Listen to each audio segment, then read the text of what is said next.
భద్రాద్రి రాముడికి ఇప్పటికి కూడా ముఖ్యమంత్రి తీసుకెళ్ళి ముత్యాలు ఇస్తాడు. అది ఎప్పుడు స్టార్ట్ అయింది?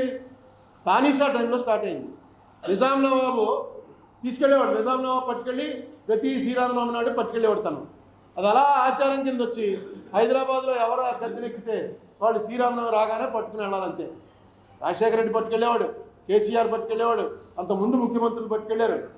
ఒక ఆచారం, మన ఆచారం అది. భద్రాద్రి రాముడు ఆచారం. నేను మన సుప్రీంకోర్టుకి వెళ్ళినప్పుడు అందరూ ప్రసాదాలు అది పెడుతున్నారంటే అయోధ్యలో గుడి కట్టారండి అదని నేను చెప్పి మా ప్రసాదం ఇంకా రుచిగా ఉంటుంది అన్నాను.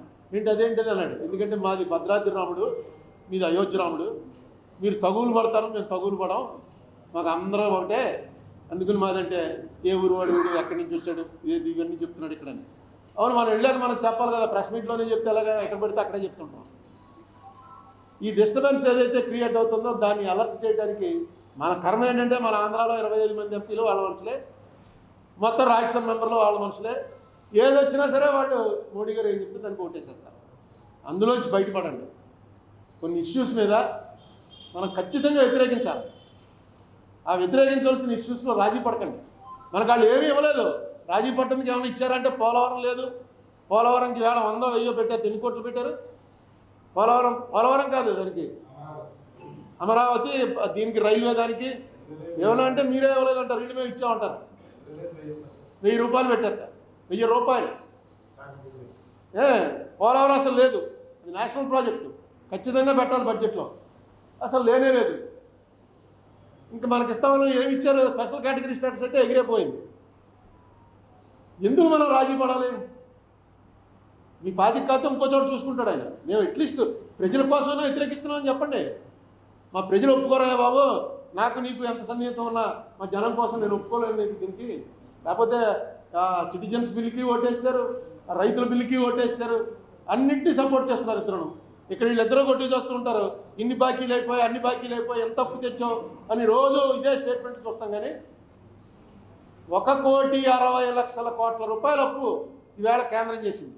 1,60,00,000 కోట్లు అంటే వాళ్ళకి అధికారం అప్పగించిన నాటికి ఈవేళకి 1 కోటి కోట్లు చెప్పలేకపోతాం కూడా, ఎంత ఉంటుందని. 1 కోటి కోట్లు అప్పు చేశారు.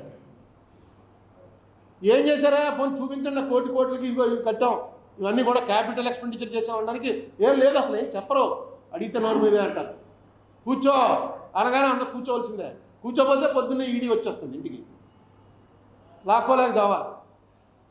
ఇంకా ఈ పరిస్థితుల్లో దీన్ని వ్యతిరేకించాలంటే ఎవరెవరైతే బీజేపీ సిద్ధాంతం, హిందుత్వ, బీజేపీ సిద్ధాంతం, capitalist pattern of society, BJP సిద్ధాంతాలు ఉన్నాయో వాటిని వ్యతిరేకించే వాళ్ళందరూ కలవాలి.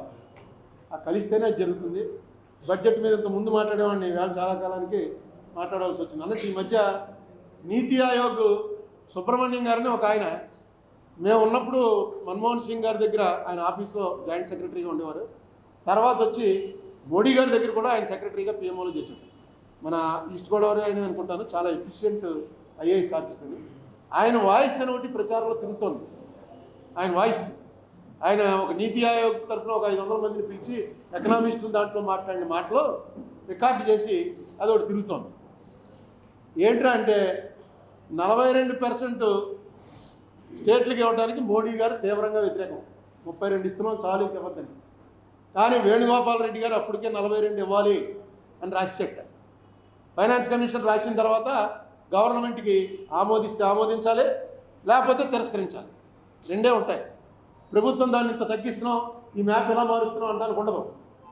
వాళ్ళు పార్టీ 2 అని రాసి ఇచ్చారు, చేసి తీరాలి. దాన్ని ఆపడానికి మోడీ గారు ఎన్ని ప్రయత్నాలు చేశాడో ఈ సుబ్రహ్మణ్యం గారు చెప్పింది తిరుగుతుంది. సుబ్రహ్మణ్యం గారు వాయిస్తే ఎక్కడ మాట్లాడాడో అన్నీ వస్తాం. అది పెట్టినవాడు కూడా ఒక మీ జర్నలిస్టే, చాలా పాపులర్ జర్నలిస్టు, నార్త్కి సంబంధించిన అతను వెబ్సైట్లో పెట్టాడు. ఈ ఆర్థిక పరంగా వీళ్ళు చేస్తున్నటువంటి ఈ దివాళా కోరు వ్యవహారాలన్నీ కూడా మనం బయటికి తీసుకురావాల్సిన పని ఉంది. నేనే ఉంది ఊరికే మన రాజమండ్రిలో మీరు అందరూ ఉన్నారు కాబట్టి చెప్తాను.